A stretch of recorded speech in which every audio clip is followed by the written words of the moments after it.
अस्सलामुअलैकुम व्यूवर्स। उम्मीद है कि आप सब खैरियत से होंगे। तो आइए अपने प्रोग्राम का आगाज़ करते हैं। अस्सलामुअलैकुम डॉक्टर साहब। वालेकुम अस्सलाम वरहमतुल्लाहि वबरकातुहू। क्या हाल है आपका? अल्लाह का एहसान है बेटा, करम। अच्छा डॉक्टर साहब, आज मेरा आपसे सवाल है, मौक़े के एतबार से सुन्नत और नफल नमाज की इकसाम कौन कौन सी हैं? बिस्मिल्लाहिर्रहमानिर्रहीम। अस्सलाम वालेकुम व्यूअर्स। उम्मीद है कि आप लोग खैरियत से होंगे।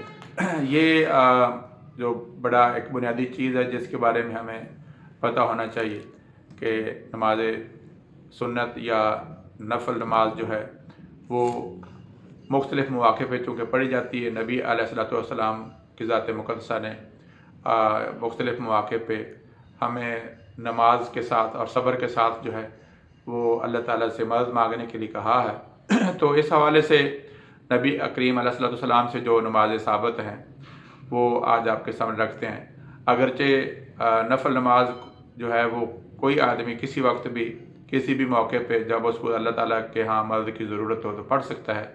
लेकिन जिन मौके पे नबी करीम अलैहिस्सलाम की ज़ात मुक़द्दसा ने नमाज़ें पढ़ के उम्मत को नमाज की तरफ राग़िब किया है अल्लाह ताला से मदद के हसूल के लिए, वो उनमें से एक तो बहुत बड़ी नमाज जिसको हम कह सकते हैं जो नबी करीम अलैहिस्सलाम के दौर में बाजमात तो नहीं थी, चंद दिन आप अलैहिस्सलाम ने बाजमात नमाज पढ़ाई और उसके बाद ये सैयदना उमर रज़ियल्लाहु तआला अन्हु के दिन जब अहद हुकूमत आया तो उनके अहद खिलाफत में इस नमाज को एक ऐसा दवाम मिला और वो नमाज तरावी के नाम पे मशहूर हुई और आज तक उम्मत के अंदर वो इसका सिलसिला चल रहा है।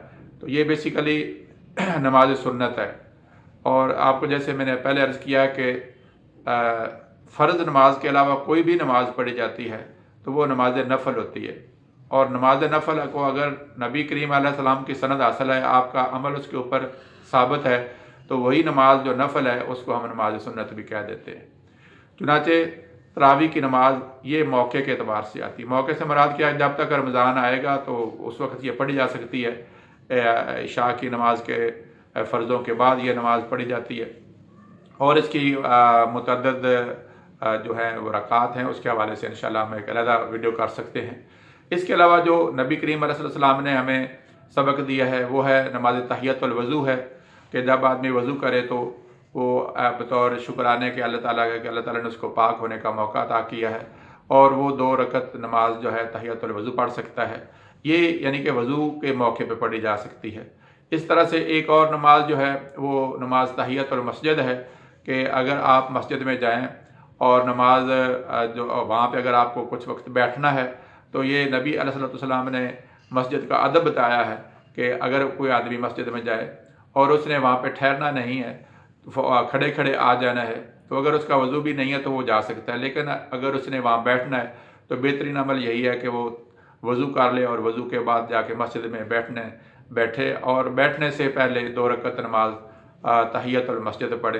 तो ये मस्जिद का अदब भी हो जाएगा और इसमें तहियतुल वज़ू भी आ जाएगा इंशाअल्लाह।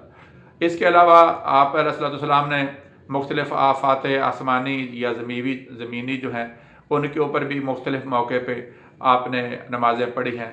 जैसे सूरज ग्रहण या चाँद ग्रहण होता है तो नमाज कसूफ़ है और इस तरह बारिश के मौके पर और इस तरह आपने अक्सर रवायात में हमें अहादीस कुतुब में कुतुब की हदीस जो हैं हदीस की कुतुब जो हैं उनमें हमें ये मिलता है कि रसूलुल्लाह अलैहि सल्लम जब कभी आंधी या बारिश का मौका बनता था तो आप मस्जिद तशरीफ़ ले जाते और अल्लाह तबारक ताला से इस्तग़फ़ार और नमाज से अल्लाह ताला से मदद तलब करते।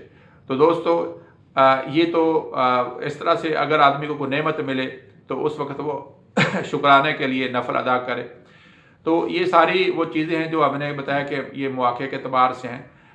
इनका वक्त मुअय्यन नहीं है, मौका इसके लिए ज़रूरी है।